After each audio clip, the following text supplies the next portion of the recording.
Од наредните денови ќе започне откупот на стокови резерви. Државата ќе откупува оризовата арпа од претходната реколта. Тоа значи дека ќе се откупат околу 2,5 тони оризова арпа од земјоделците која стоеше по амбарите во Кочанско.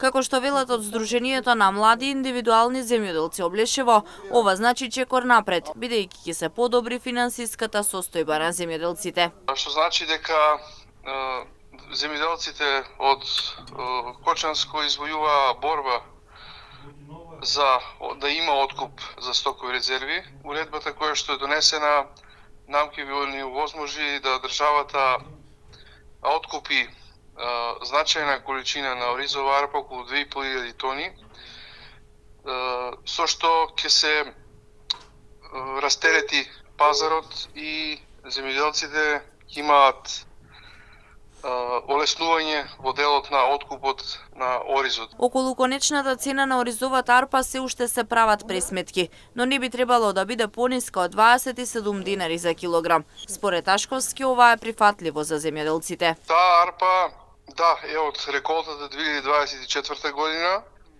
Сите оние количини кои што правеа проблем на пазарот, сега со откупот на оризовата арпа од страна на државата ќе има растеретување на пазарот и ние земјоделците ќе дојдеме до подобра финансиска состојба. Калкулацијата околу цената треба да биде во согласност со производната цена, која што е 26 денари, 27 денари.